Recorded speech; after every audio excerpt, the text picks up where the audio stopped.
Hebreos capítulo 6, versículo 10. Si leemos en el capítulo 10 también de Hebreos, versículo 22. Acerquémonos con corazón sincero en plena certidumbre de fe, purificados los corazones de mala conciencia y lavados los cuerpos con agua pura. Mantengamos firmes sin fluctuar la profesión de nuestra esperanza, porque fiel es el que prometió.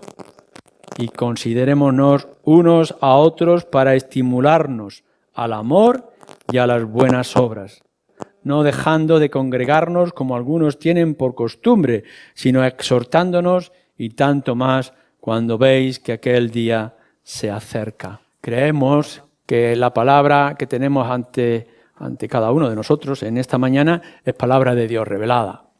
Y lo que hacemos es basar todo lo que creemos y pensamos para salvación y para nuestra vida cristiana, para principios que nos gobiernan, en lo que es las Escrituras. Lo que creemos también es que cuando leemos un pasaje o un versículo, como pueda ser en esta mañana, lo que buscamos es la exposición de ese pasaje como principios o normativa para nosotros en la vida diaria o en las diferentes circunstancias en las que podamos vivir. Por tanto, lo que tenemos en este versículo, en el versículo 13, es un principio que nos tiene que gobernar, puesto que es la palabra de Dios. Y no simplemente es que lo repitamos como si fuera un mantra en nuestras cabezas, sino que busquemos la manera en lo que esto va a dirigir nuestra vida personal, familiar, de trabajo y en particular el contexto que es de iglesia. Esto es importante siempre que lo recordemos. Os voy a decir, por ejemplo, en nuestra vida en general tenemos muchos elementos que creemos que son importantes, ya sea, por ejemplo, en utensilios de la cocina o en la empresa en la que podamos trabajar o dirigir, o incluso lo que podamos pensar de nuestras relaciones, relaciones personales, de amistad, matrimonio, etc. Y cuando uno le pregunta qué es el elemento más esencial dentro de lo que es tu cocina, por ejemplo, uno pueda llegar y decir, pues, puedo pasar sin ciertas cosas, pero no puedo pasar sin unos cuchillos que estén bien afilados o con un frigorífico que guarde los elementos o los alimentos porque ya son imprescindibles. Hablamos del trabajo y podemos decir, bueno, hay herramientas que quizá si no tuviera podría seguir adelante, aunque con dificultad, pero hay herramientas que necesito sí o sí para llevar a cabo mi trabajo, el desarrollar mi trabajo. O en la familia o con las relaciones. Hay cosas que se pueden consentir o aceptar en lo que es nuestra relación de cada día, pero hay cosas en las cuales creemos que es importante y no pueden fallar, como por ejemplo la fidelidad. Si no hay fidelidad dentro de un matrimonio o dentro de una amistad, pues si no hay confianza plena y firme, ¿cómo vamos a poder seguir adelante? Estos son ideas, principios que nosotros cada uno vemos que son normales, sabemos que se desarrollan en todas las áreas de nuestra vida y podréis poner vosotros multitud de ejemplos. Bueno, algo parecido es lo que Pablo está haciendo en toda esta serie acerca de los dones y en particular ahora cuando llega al final de su pasaje en la idea principal de lo que es el amor. Ya hemos dicho varias cosas importantes. El amor nunca deja de ser, pero hay cosas que tal. Y ahora termina el pasaje en el versículo 13 para comenzar en conexión con otro tema. Y ahora permanecen la fe, la esperanza y el amor. Estos tres. Pero el mayor de ellos, de estos tres, es el amor. Y ahora permanecen. Bueno, igual que en los versículos anteriores o en algunos de ellos se ha creado muchísimo debate y entre nosotros podemos tener también o continuar con esos debates, espero que sin fricciones y que lo podamos entender o aplicar de manera correcta, pero con humildad también. También este versículo tiene su conflicto a la hora de interpretarlo, tal como lo tenemos en esta versión de la Reina Valera y ahora permanecen. nos da la sensación o la idea de que es cuestión de tiempo, y así en general se ha interpretado. Es decir, estas cosas van a ir cesando o desapareciendo, pero estas otras cosas permanecen y permanecerán. Y por tanto estamos marcando una línea de tiempo. Pero también hay otra manera de poder entender esta frase, y ahora permanecen. Por ejemplo, si nosotros estamos viendo este y ahora, en Romanos capítulo 7, versículo 17, es la misma palabra, se traduce de manera. O sea, de manera que permanecen, por tanto, en las circunstancias que estamos viendo, no es por la idea de tiempo lo que estamos mostrando, sino el sentido de lógica. Esto es así, pero de esta manera, esto es de esta otra forma.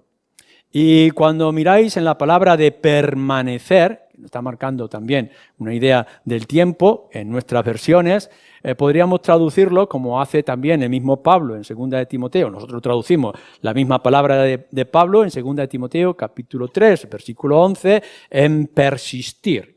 O en Juan, en la segunda carta de Juan, en el versículo 9, en perseverar. Por tanto, podríamos implicarnos, antes de entrar en lo que el pasaje o el versículo nos está diciendo, que no tiene que ser una cuestión, no tiene por qué ser una cuestión de tiempo limitado, sino de cierta necesidad que pueda surgir cuando miramos todo el contexto. Son necesarios, es lo que estaría diciendo. Podríamos ver que el amor está aquí, que es necesario para todo el ejercicio de los dones. Algunos de esos dones cesarán, irán desapareciendo, no será necesario de ellos, pero siempre será necesario, siempre tiene que permanecer el amor. Y cuando va a terminar, está siguiendo el mismo contexto o el mismo concepto, con la misma idea.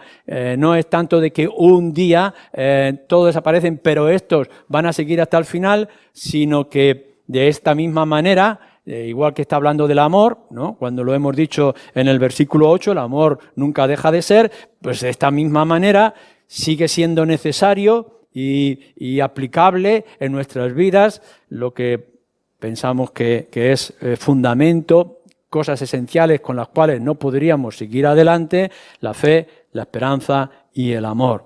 Miremoslo de este contexto. Aun cuando en la idea que se nos está presentando Pablo, el mayor de ellos, de estos tres, fe, esperanza y amor, el mayor de ellos es el amor, la fe y la esperanza, nos está diciendo, también son necesarios.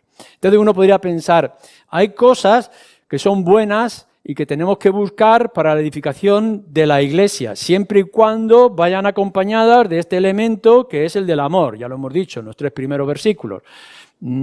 Ahora bien, igual que es importante también el amor, no olvidéis que la fe y la esperanza también tienen que ser parte de lo que es nuestra vida de iglesia.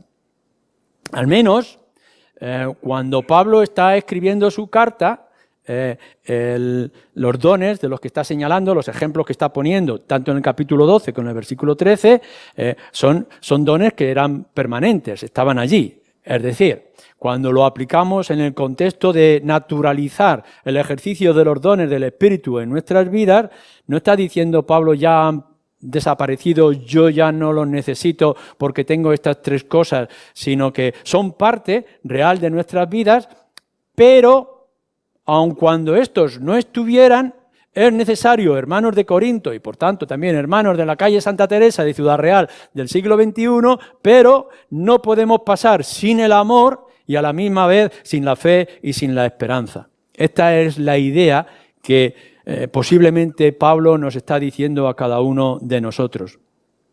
Los dones espirituales son buenos, los necesitamos para fortalecernos.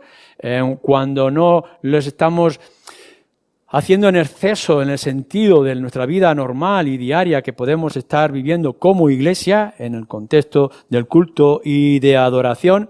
Pero si veis que, bueno, hay una iglesia que no tiene este o aquellos o ninguno de aquellos, no podemos pensar en la realidad de una iglesia si no tiene la fe y no tiene la esperanza, no tiene el amor que son necesarios. Entonces, Cuando Pablo nos está trayendo esta idea a nosotros, ¿qué es lo que nos quiere decir? O nos preguntamos de esta forma, ¿por qué estos tres y no otros? Y quizá podríamos añadir, tú podrías estar pensando que hay otros principios, otros dones u otras características que son también importantes en nuestra vida cristiana, tanto como creyentes como también importantes en los cultos o en adoraciones o el sentido de iglesia que deberíamos de tener. Pero ¿por qué Pablo señala estos tres? ¿Son los únicos o son representativos? De la misma forma que hemos dicho cuando estábamos mirando en el capítulo 12, que cuando habla de los dones del Espíritu, no está diciendo estos son y ya está, porque veíamos otras listas en otros diferentes lugares, sino que esos son representativos. Y cuando nos dice en el capítulo 13, versículo 1, 2 y 3, de que ciertos dones necesitan la presencia del amor para que tengan un sonido lógico, con un sentido adecuado y sean útiles, necesitan también del amor. Ahora son representativos porque todos los demás también necesitarían del amor. No hay nada que podamos hacer en nuestra vida que no tenga que tener el amor por delante. Cuando está hablando de estos tres elementos del versículo 13, no está diciendo estos tres son los únicos y ya no hay ninguno más. Porque lo que está diciendo Pablo en estas ideas, fe, esperanza y amor, es una representación de lo que más adelante nos dice en Gálatas, en el capítulo 5, cuando está hablando del fruto del Espíritu. El fruto del Espíritu, y entonces nos da una lista donde están incluidos estos también que tenemos de aquí delante de nosotros. Al final, lo que nos está diciendo es que nuestra vida cristiana no va a sostenerse en los momentos más difíciles porque tú tengas los dones del Espíritu. Nuestra vida cristiana se va a sostener si tenemos el fruto del Espíritu. Cuando tengas que buscar, claro que sí, busca, nos va a decir en el capítulo siguiente, en el 14, busca los dones que creas necesarios y buenos para tu vida y la vida de iglesia. Sí, pero lo que tiene que permanecer, lo que tiene que estar como esencial en nuestra vida cristiana es la fe y la esperanza y el amor. No solamente estos, sino todos aquellos que son fruto, no dones, sino fruto del Espíritu en nosotros. Y es importante que de manera regular, vosotros, los que decís ser creyentes, de manera regular leáis ese pasaje que es lo que son las obras de la carne en el mundo y lo que es el fruto del Espíritu en el creyente. En Gálatas 5, 22 en adelante. Así que cuando lleguéis a este versículo, lo que tendremos que pensar, bueno, es lo esencial en la vida cristiana como representación de lo que es el fruto del Espíritu en nuestras vidas. Lo siguiente que tenemos que considerar a la hora de que Pablo nos diga estos tres y que nos diga cómo deben de estar y deben de permanecer o ser esenciales, perseverar nosotros en ello, lo mismo lo vemos en la idea de definir lo que es nuestra vida cristiana. No sé si vosotros lo pensáis o meditáis en ello, pero deberéis de hacerlo. ¿Qué es lo que te define a ti? O sea, ¿cuál es tu característica como persona? ¿Cuál es tu propósito de vida? Uno podrá llegar y decir, os voy a poner un ejemplo que puede ser sublime y hermoso, atractivo, etc. Mi vida gira alrededor de mis hijos. Y entonces tendremos que decir, te estás equivocando. No te tiene que definir a ti como persona el que seas madre o el que seas padre.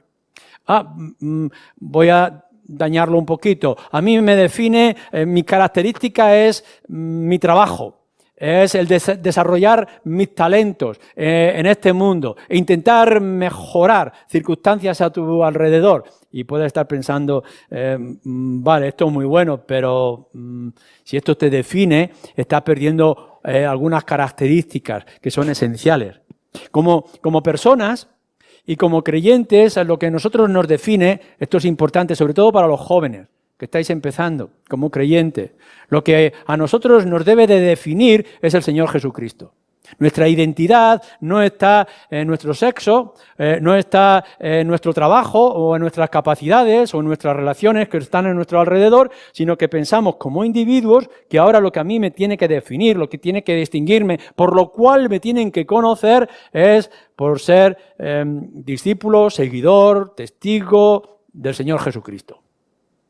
Cuando nosotros estamos hablando de la Iglesia y decimos qué es lo que define la Iglesia en general o qué nos define en nuestro contexto de culto y de adoración y de alabanza, no podemos estar pensando lo que nos define es cómo ejercemos ciertos dones o qué énfasis nosotros damos a ciertas cosas dentro de la Iglesia. Es verdad que las tenemos.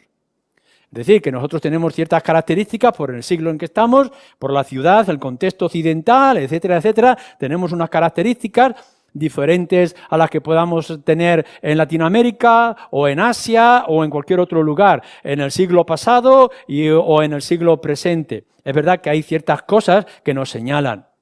Pero aun cuando nosotros podamos tener un ropaje que es occidental y que es moderno, no nos define la ropa que nos ponemos. No nos define los alimentos que tomamos, sino que nos define nuestro lenguaje, si estamos en un país español, nuestro conocimiento, nuestra cultura, etc. Como creyentes, lo que nos tiene que definir no es cómo nosotros hablamos, cómo nos movemos, qué tipo de reuniones tenemos, sino que lo que Pablo está diciendo, mirar, la fe, porque está hablando de la fe, el don de lenguas, porque habla de las lenguas en un principio, la profecía, incluso, fijaros bien, la caridad, la misericordia, si damos todo a los pobres, etcétera, todo eso está muy bien, pero si no tiene amor, nada es. Por tanto, dice más adelante, lo más importante no es que tú hagas estas cosas, sino que las hagas con amor. Y aun cuando todas esas cosas o algunas de ellas no estuvieran, tienen que estar el amor. El amor debe de permanecer. Aun cuando otras cosas puedan estar al margen, el amor tiene que permanecer. Y lo mismo, dice Pablo entonces, que estoy diciendo con respecto al amor, nos dice más adelante, la fe y la esperanza también son igual que ellas, aun cuando el amor sea más importante. ¿Qué es lo que te define, por tanto? ¿Te define que tú tengas un testimonio hermoso? ¿Te define en que tú cantes ciertas canciones? ¿Te define en la manera de vestirte, cristiana, decente? ¿O lo que nos tiene que definir es la fe, la esperanza y el amor? ¿Cuáles son las cosas que tienen que estar sí o sí en nuestra vida?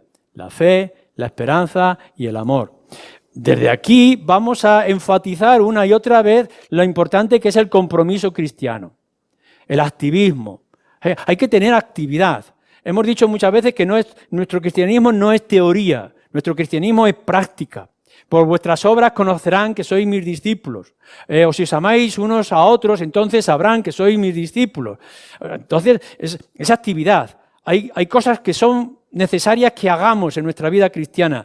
Pero lo que nos va a dar identidad por encima de todas estas cosas es nuestra fe, nuestra esperanza y nuestro amor, tal como lo debemos de entender a la luz de la Escritura. Por tanto, si lo que nos identifica como verdaderos creyentes y hace de esta iglesia que sea una iglesia bíblica y que sea una iglesia cristiana, lo que tiene que haber es, en primer lugar, fe, esperanza y amor. Y ahora lo miraremos lo que esto significa. Y si esto es así, ¿lo deseamos? O te lo voy a hacer de manera personal. Si crees que lo que está diciendo la palabra de Dios es lo correcto, ¿lo deseas? Cuando te levantas por la mañana, ¿qué es lo primero que tienes que afilar? ¿Qué es lo primero que tienes que arreglar? Lo primero que tienes que meter en tu maletín de trabajo, en tu mente y en tu conciencia es tengo que hablar bien, tengo que llevar buena imagen, tengo que tener una buena actitud, o lo que estás diciendo es necesario que lleve conmigo y tenga bien preparado mi fe, mi esperanza y mi amor. ¿Lo estás buscando? Mirad, no salgáis de vuestras casas sin algo que es elemental, las llaves. Porque si salís de vuestras casas sin las llaves, entonces tendréis un problema a la hora de volver. cuando salgáis al mundo que está a nuestro alrededor y proyectemos la iglesia de la calle Santa Teresa al mundo, lo que es importante que tengamos, sin despreciar las demás, es la fe, la esperanza y el amor. Estamos esforzándonos como iglesia para que estas tres ideas que Pablo plasma con todo lo demás que es parte del fruto del Espíritu, lo tengamos en nosotros. ¿Qué haces para que esto sea así? Si lo deseas en tu corazón, que aumente tu fe, que se fortalezca tu esperanza y tu amor, si es esto lo que deseas, lo estás haciendo, te lo estás buscando, te estás preparando, lo tienes que abonar, porque el amor hay que abonarlo, hay que trabajarlo, igual que la fe y la esperanza, el dominio propio, la disciplina en nuestras vidas, etc. Estamos haciendo lo necesario si creemos que nuestras características como iglesia, como cuerpo de Cristo y como individuos tienen que tener estas cosas. ¿O simplemente las dejamos como una idea teórica? En otras palabras, que es lo que yo os estaba diciendo al principio, cuando vosotros en vuestras lecturas en casa, y espero que todos vosotros os hayáis cruzado, os vayáis a cruzar con este versículo en vuestras meditaciones y lleguéis a que ahora permanecen la fe, deben de estar aquí, igual que lo que hemos dicho anteriormente, también aquí, permanezcan la fe, la esperanza y el amor. ¿Te estás preguntando si están? ¿Te estás preguntando si son parte de esa vida tuya? ¿Estás preguntando si esas son características que nos definen como iglesia? ¿Son elementos que se ven en nuestros cultos de adoración, de alabanza, de estudio bíblico, de comunión entre los creyentes? Estos tres, dice, deben de permanecer, deben de estar, son necesarios, tenemos que perseverar en ellos. A la misma vez, creo que en tercer lugar, en este punto de por qué Pablo nos está diciendo esto, tenemos que pensar de que si estos son necesarios, si nos definen a nosotros y tenemos que hacer el esfuerzo en buscarlos, hay algo importante también en nuestra vida cristiana. Y es que lo que nos va a mostrar lo que realmente somos como creyentes, lo que nos va a dar garantía de dónde estamos, de quiénes somos, una evidencia o una prueba de nuestra salvación es la fe, la esperanza y el amor. Habréis visto, vais a ver, seguramente hay alguno de vosotros que puede pensar que ser cristiano es simplemente tener unas palabras que salen de la boca o tener ciertos gestos, tradiciones o costumbres, y puede ser que esté bien que tengas estas cosas en tu vida, haces alguna oración, haces algunas peticiones, mandas mensajitos por WhatsApp, haces cositas así, y uno puede pensar, ¿esto es lo que te manifiesta a ti como creyente? ¿Acaso eso no lo puede hacer todo el mundo? ¿No podemos copiar estas cosas? Se está copiando a través de las redes y en todas las circunstancias. Tu evidencia de que eres creyente no está en tus gestos, no está en tu ropa, no está en tu manera de hablar, no está en el ejercicio de ciertas características que tú puedas tener, sino la evidencia para ti mismo y para los demás de que eres creyente es tu fe, tu esperanza y tu amor. Cuando tú puedas tener ciertas dudas de que si estás en el camino correcto, de que si verdaderamente eres creyente, no estás en qué activo yo soy, o si soy hijo de creyentes, o si pertenezco nominalmente a tal iglesia, sino tienes que mirar en tu vida si hay fe y la aplicas, hay esperanza y vives en ella, y hay amor y lo extiendes. Si estas cosas están, entonces tendrás suficiente evidencia para decir que realmente eres hijo de Dios y que eres creyente, porque es el fruto del Espíritu. El Señor...